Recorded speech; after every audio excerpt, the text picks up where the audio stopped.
Hey guys, good morning and Naks. Hey guys, good morning and welcome back to my channel.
Hala.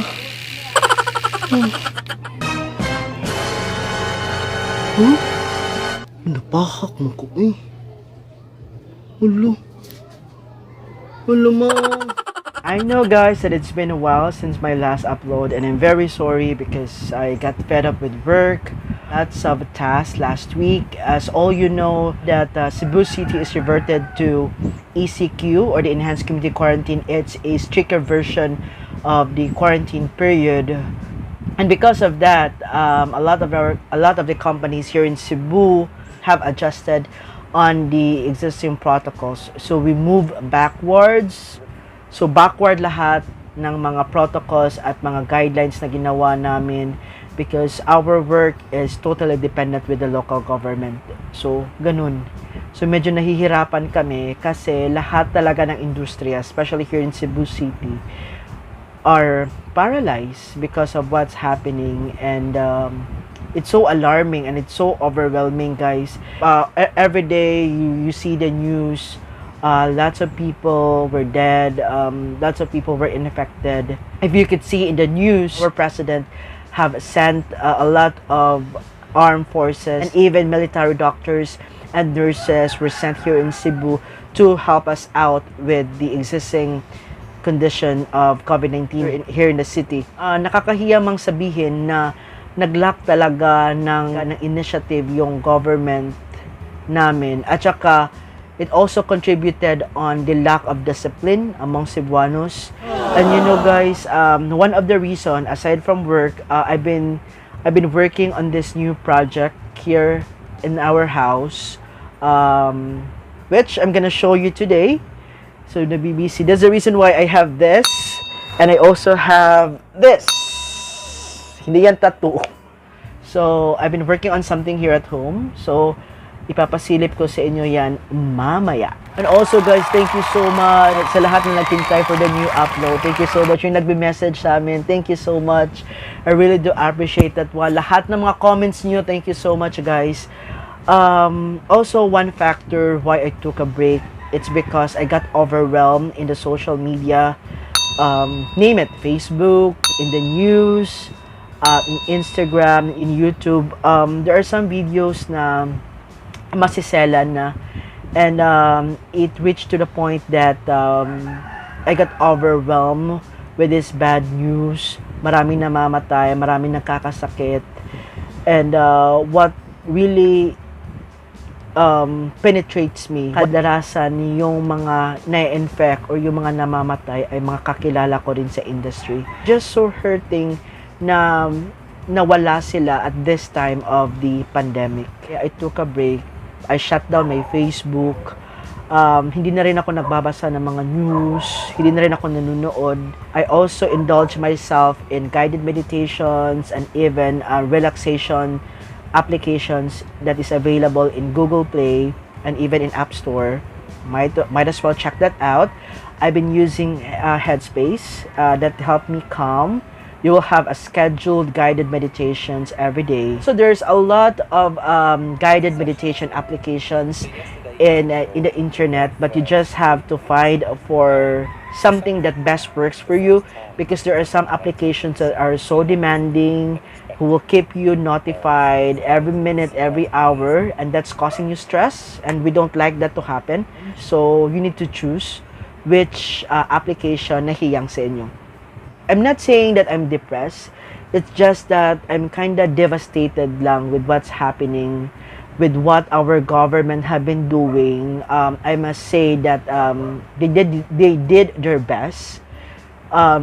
Their initiatives were impressive. However, the best is not that enough. Also because of the lack of discipline from the Filipinos, not just Cebuanos, but the Filipinos in general. One factor na nagpahinga ako, nag-experiment ako, guys. Nag-haircut ako all by myself. Do it your own haircut. Tingnan nyo ano nangyari. Tingnan nyo, guys. Tingnan nyo, guys. Para na akong isa sa mga SAF, guys. Parang isa na akong mag-checkpoint. But, okay din yun. But okay lang naman, may appeal pa din, di ba?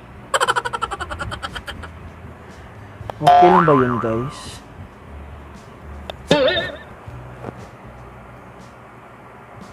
There. Okay na yun. Please comment down below, guys, if nagustuhan yung bagong haircut ko. Actually, eksperimento ko lang to. Tingnan nyo ano nangyari. Para na akong K-pop na K-pop na papunta ng North Korea, guys. Yung presidente ng North Korea. But anyhow, guys, as we all know that the quarantine is extended and majority of us are assuming a work from home setup. And I really felt sorry for those mga kasamahan ko na walang trabaho at this time. I hope that our government could find any supportive scheme for them. Sana tulungan naman po natin sila, guys. And for those who are lucky enough na ginat ng mga employers nila to work at home, good for you. So now, it's been almost a quarter, going to 4 months na tayo na naka-quarantine because of this pandemic. Every day, paiba-iba na yung mga routine natin, and admit it or not, all of us get bored working at home. You know, before I just work here in my bedroom. But you know, guys, it would be better kasi that you set a boundaries between your work and your life para nagkakaroon din ng balance. At time nga na you really don't know na kung what day of the week na and what month it is, because nasa loob ka lang ng isang sulok ng bahay nyo. So, since it's quarantine and I wanted to make better on my work schedules, and so I've decided to set up my own workspace. We have an extra room dito sa house. Maliit lang siya na room. So, since marami kami dito na nag-work from home, so we decided to convert that small room into an office space/studio. So, join me as I take you to a tour of my home office.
So it's just a small room, guys. This part is my work area, and there is my favorite tumbler where I put all of my teas. On this side, I have here my organizer, my post-it, and my eyeglasses if I need to, especially in my nighttime meeting. On this part, this is my sister's corner, and she has her stuff over here. There you go. And our old pictures reminiscing our childhood. We also have a small breakfast lounge over here where we spend most of our break times having coffee or tea while enjoying the sunlight outside. We always make sure that the room is ventilated. We have our ceiling fan over here, and that's me, chubby. And their window should always be open so that the air is free flowing. We also have an overhead diffuser so that our air is moist and has a lavender scent for a calming effect. On this side are our stuff. There you see mine and hers.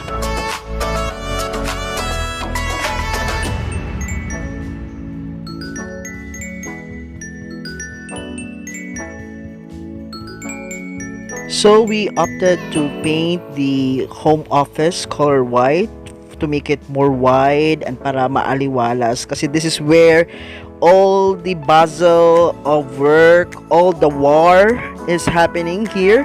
So we need to make a calming atmosphere here inside. So just a simple home office arrangement.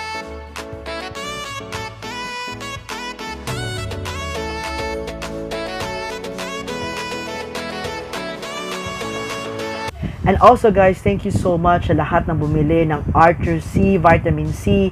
The sales is getting better. Thank you so much for those who ordered because of my video that I posted to YouTube. Thank you so much sa lahat ng support, and for those who using the code, I hope you continue to use this one to boost your immune system, especially at this time that need talaga natin na malakas yung resistensya natin. Thank you so much, and you continue to use Archer C, Vitamin C.